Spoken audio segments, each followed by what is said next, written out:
There's just such this obsession with smartness and intelligence with the Democrats. I think that's what drives this. It's like people just have this like knee-jerk reaction to just like hate Jimmy Dore because it's, oh, like he's a simpleton, like he's gotten things wrong and he's like too much emotion, he's too much feeling over facts. Maybe he is sometimes, but I mean, he still gets a lot right. I mean, from what I can tell, just based on instinct.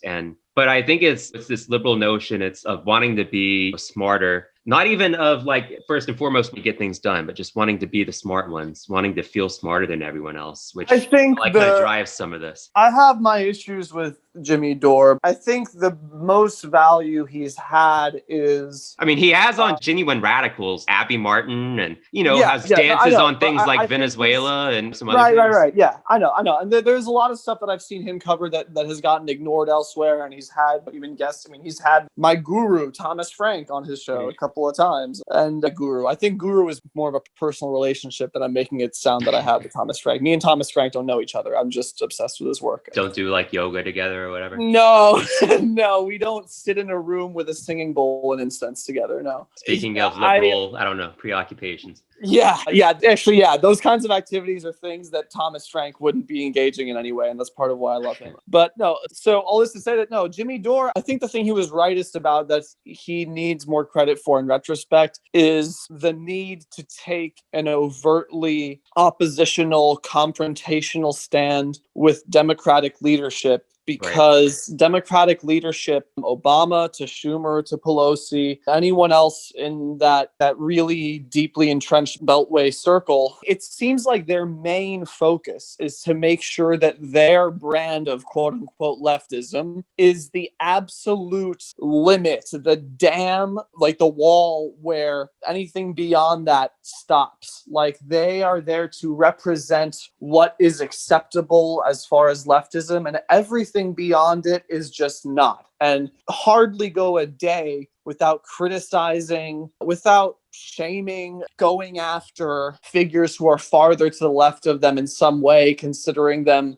Pollyannish or unrealistic in one way or another. It has to stop because it's not just that's the way they think, that like that's just sort of their natural ideology. It's really that they're in a very real sense part of the same team as far as Republicans go. They don't have enough of a problem with huge tax cuts. They have a very big problem with social spending that materially improves people's lives who need it the most. I mean, PAYGO is the ultimate example of that. Again, this was something that Nancy Pelosi did unprompted by anyone because it's what she believes and wants. And that is a very Republican thing to believe and want. And so we need to start getting real about what changing that kind of party from the inside looks like, or what pressuring it from the outside with a new People's Party looks like. And so all this to say that Jimmy Dore, people have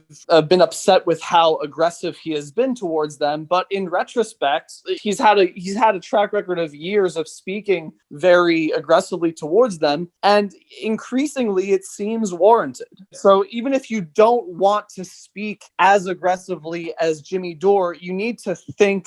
I think there's something to it that you should take. Yeah, I think that's why this whole saga is kind of instructive because, I mean, again, it's like we were having this argument. I was having this argument online with people, and there are people who think that like the problem here is Jimmy Dore. Like AOC didn't get her chair because of Jimmy Dore, which I think is just insane. That is just like such weak, like counterproductive thinking. It's, oh, well, we talked too loudly about what we wanted, and which is like you're never going to get anywhere if you can be just like cowed like that. I mean, there are all kinds of structural that's problems. The learned helplessness that we're opposing right there, saying that you shouldn't speak loudly about what you actually want and everything. Right. And the problem is really deep because there were multiple people who voted against AOC for this chair. There were people it was like 45 to 15 or something. Yeah, people blatantly tied to the oil and gas industry, and this Kuehler from Texas saying that basically that AOC should know her place. She hasn't been here long enough. She shouldn't be challenging people, and these people have to be dealt with.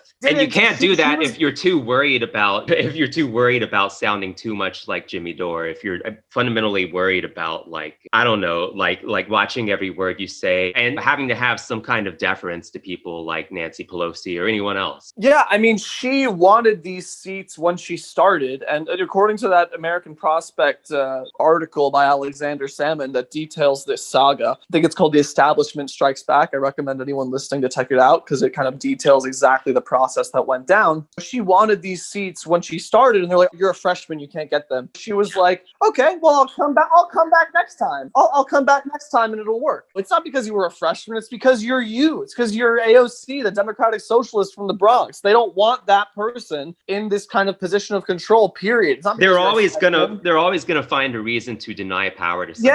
Yeah. To deny any power for the left. Was a stand-in. And so we can't blame ourselves. I mean, people have to understand that these are our enemies, and they're going to try to undermine us. People like Pelosi and most of these Democrats are going to try to undermine us no matter what. And so we can't be so caught up in our tone and allow us to be tone police or whatever, or just allow us to be cowed so easily by totally cynical, disingenuous people. Well, I mean, I think if we're going to move into, again, an overtly oppositional position from within the party or from an outside party, that as well, if it is to be successful, needs a great deal of strategy and thinking. But I think it's time that we acknowledge that is the place we need to go. Yeah. Even with all the strategy and thinking it requires opposition, overt opposition is the path. I mean, overt opposition is good.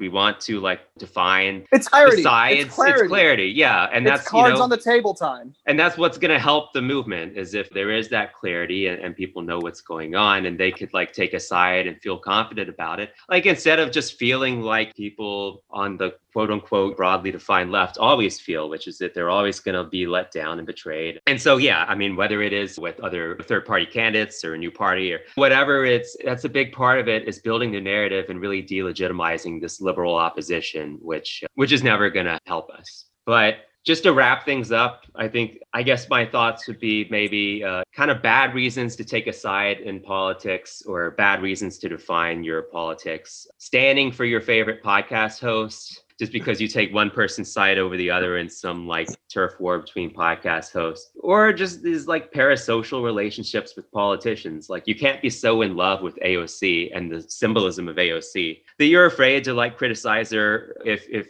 there's something she needs to be criticized over, or tell her what you think. It's these people are supposed to work for us. And there is such this parasocial relationship with politicians in our country. It's we have to elect Hillary because she is the icon for all women in this country. And when she succeeds, I succeed. It's no, you succeed when you have power and things are directly done to really help you, not because of these symbolic victories. Well, what if I told you, John, that Joe Biden's communications team is all women? Huh? Well, now that you mentioned that. What if I told you that the next head of the CIA is going to be a black Jewish guy? Huh? You're telling me that doesn't catch your fancy a little bit? No, I think we should. Yeah, I think these things only go so no. far. I think, maybe you say representation has some importance, but it's not everything. And it's used as a replacement for real material victories. Yeah, it's a cudgel. It's meant to get people to shut up. Yeah. All right.